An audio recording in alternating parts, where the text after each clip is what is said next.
Hello everyone and welcome back to BUIDLHub. Today we're going to go through EventFlow and show you how to connect EventFlow to Amazon's AWS EventBridge. So if you haven't watched the initial video that introduces you to the UI, EventFlow UI, then definitely check that video out because I'm going to kind of roll through this as if you sort of know how to set up flows and how to do edits, but I'll also make comments along the way. So basically, this is a list of all my flows. I only have 2 of them, and we're basically monitoring our own block puller for mainnet and Rinkeby. We're going to add another flow that we're going to basically route to Amazon EventBridge. So when you start a flow, it needs to know how do you want to trigger it, or how do you want to trigger the flow? How do you want to start things rolling? And we're going to choose a smart contract in Ethereum.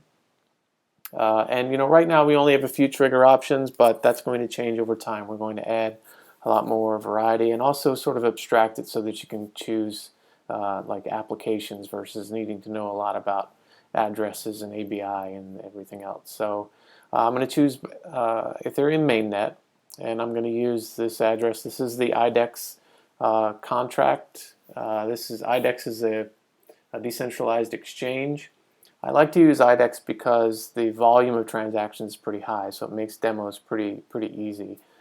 So what it's doing now, you'll notice that the dashed line around the box here, this just indicates that there are pending changes to parameters that have to be saved, and that's why this thing is bouncing on us.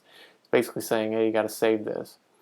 So we saved that. I'm going to change the name of this flow, and the way I do that is I just click on the flow name over here, and I'll call it IDEX test. And this will be useful, and I'll show you why in just a second. But all right, so far we're subscribing to the IDEX contract. I'll just put I'll rename this step to IDEX source.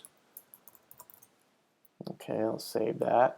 All right, so now I want to add another step where we're routing the data, all transactions that are coming or coming from the IDEX contract. We want to route those to EventBridge. So there's really only 2 things we have to supply here. One is the Amazon user account, and you can get that from your Amazon cloud account. If you need help, there's a little help icon up here. If you click the header of any step, it changes and shows you the documentation for that step. So here we're showing that you can jump over and get some docs on how to get your user ID or the selecting the right region. So we'll go ahead and select US East 1, and notice that I have to sort of click off of each field or hit return. Then the UI knows, hey, there's a change that needs to actually be saved. Okay, so what you'll notice right away is I can no longer edit these fields, and that's because once EventBridge, an event source is established on the Amazon side, you can't really change the name of it. You can't change any of the parameters. So if you do make a mistake, you can just delete. We'll do that now. If I delete the step, it also cleans up the Amazon side. So we'll do this again, my account and region, and save. Okay, now at this point we're ready to start receiving data as soon as we turn on the flow in BUIDLHub. But before we do that, we're going to jump over to Amazon. I'm going to refresh the partner page, and the way you get there is or one way you can get there. It's not obvious. There's this little menu up here in the top left. Click that, go to partner event sources. I'm refreshing, and notice IDEX test is in the name. So that's why I was saying before you set up the actual EventBridge, it's a good idea to rename your flow to something meaningful to you, so that if you have several flows going on, you'll know which one is which. Okay, so we're going to go ahead and set up an event bus with that flow. And then I'm going to come in here and create a rule against that flow. And we'll call this, we're just going to log the events coming from IDEX for now, but you could route this to any AWS service to do whatever you wanted. And yep, we've got the right event bus, and here's where we're choosing the target of where within Amazon we want to send this data. And we're going to create a log group, call it IDEX logger, and create that rule. Okay, so let's first make sure that I cleaned up. Here's a previous demo. I'm going to make sure that we oh no, that's cleaned up. Good.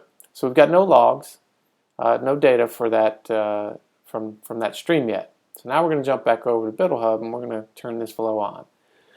So now what we're waiting for is the blockchain to actually confirm blocks that contain transactions that are being sent to this smart contract.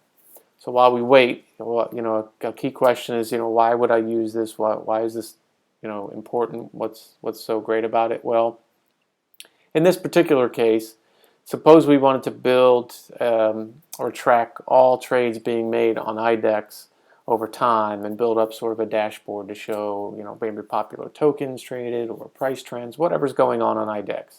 You might care about IDEX for whatever reason. Well, to do that, you kind of need a back-end database and some processing. And if you're operating in Amazon, then it makes it very easy to send data from BUIDLHub or from blockchain over to your Amazon infrastructure. So we see here that we just got 5 events that came through. So it basically shows that 5 events were received, and it sent 5 events to the next step in the flow. And this step received 5 and sent 5 over to Amazon. So let's take a look at some of the event payloads. So what we do is we use the ABI, which I discussed in the intro video, but it's basically the abstract binary interface used to decode transactions going to this contract. We actually load that for you, decode in this case there's the function call trade. Here are the parameters, like we get the addresses, these are token addresses, and then the amounts for each token. That first token 000 is actually Ether, so somebody's buying or depositing, trading some Ether. Anyway, so we have these transactions. Let's jump over to the Amazon side. And we'll refresh, and sure enough, we've got 1, 2, 3, 4. Yep, we got 5 events. Let's check it out. So in here we see same thing, although it's not. Oh, here, yeah. Here's our actual our transactions actually in the detail block here. So let's see. We've got a receipt. There's a function called details. Well, that was a deposit event, and there was a log event, which is something most Ethereum blockchain people are familiar with. But it's basically like a small piece of data that gives you more detail into what happened in the transaction. Okay, so bottom line is we have our data. We could route this anywhere in Amazon. It could be to a Lambda function. You could put it in a database. You could drive really anything you could do in Amazon's infrastructure. Now you have the ability to route blockchain data over to that infrastructure using BUIDLHub. It's pretty easy to set up. Obviously, we also want to support the opposite direction, where your infrastructure could send data over to BUIDLHub, which would then trigger things to happen on-chain, and that's definitely coming, so stay tuned. And as usual, if you have any questions, running into any issues, or would like to collaborate in any way, by all means reach out. Until then, thanks for watching.